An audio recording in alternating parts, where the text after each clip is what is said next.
Reality is your divine destiny because there is nothing else.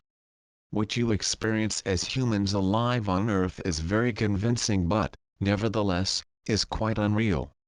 Much of your pain and suffering is because separation from Source is not what you desire. It is out of alignment with your true nature, which is always in relationship with God and self in perfect harmony, intertwined, integrated, and at one. To be disconnected, were it possible, which it is not, would be to cease to exist, and that thought is terrifying. Consequently, you are always seeking connection and integration with what cannot be joined, namely, form. You can get close, but you cannot join because form by its very nature is divisive.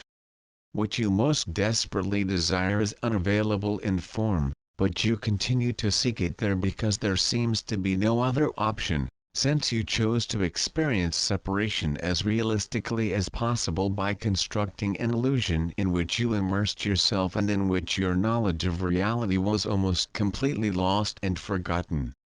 Reality cannot be truly forgotten because it is all that exists.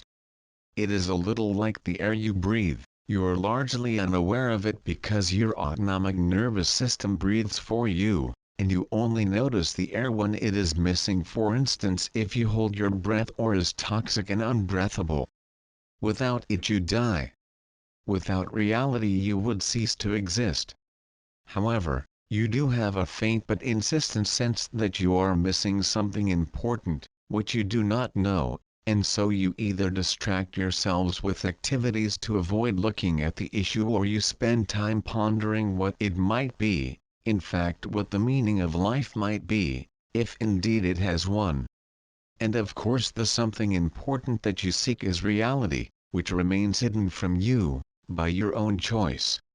Now the awareness of that something important, that sense that something important has been forgotten is demanding the attention of everyone presently incarnate on Earth because the moment of your awakening is rapidly approaching, and all the personal issues that have been buried or denied need to be addressed and released.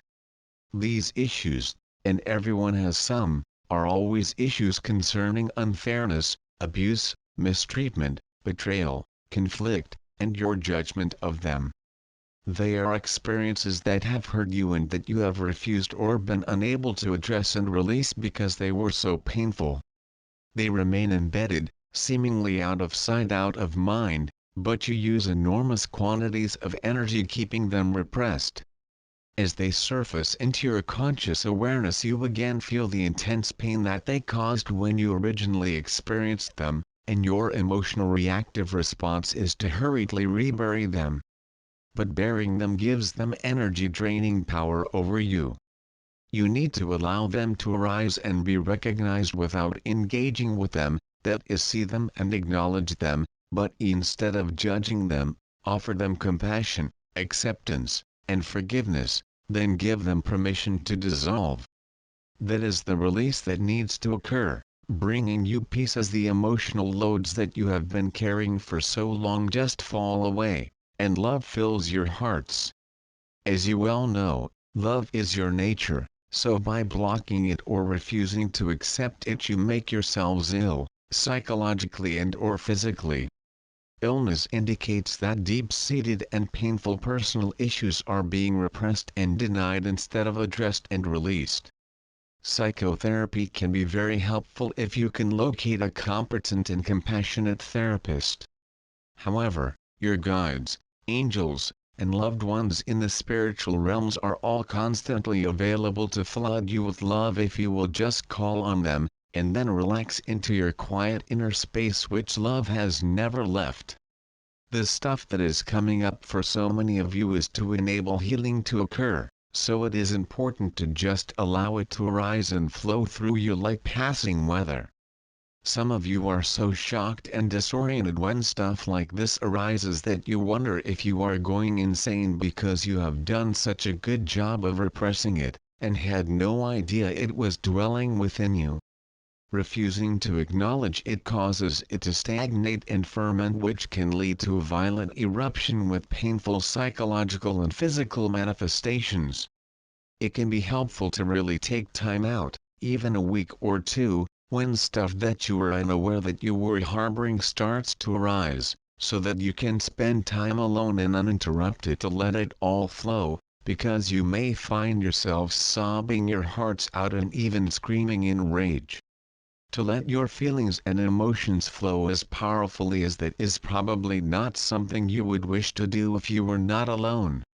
Allowing the stuff out, allowing your feelings and emotions to flow unimpeded as you just observe them without engagement or judgment is part of the healing process that dissolves the blocks and resistances within you that have been hiding love from you. It is always there awaiting your acceptance of it. It is who you are and it loves you unconditionally. Unconditional love is unacceptable to many because they feel unworthy, ashamed, not good enough. But when you allow the release of all those pent-up emotions and feelings, all those invalid self-judgments will be released as well. If you are carrying a large load of emotional baggage, you may not be able to release it all in one go. You may think it has all been released because it was such a mind-blowing experience, and because you feel freer than you have ever felt before. So if more stuff arises later, just deal with it in the same manner and enjoy the further sense of freedom that follows. During these cathartic experiences, remind yourselves frequently that you are each a perfect divine child of God, infinitely and eternally loved by your Heavenly Father, and that nothing that you have ever done, thought, or said can in any way change your relationship with Him. He is love, and so are you. All else is illusion. With so very much love, soul.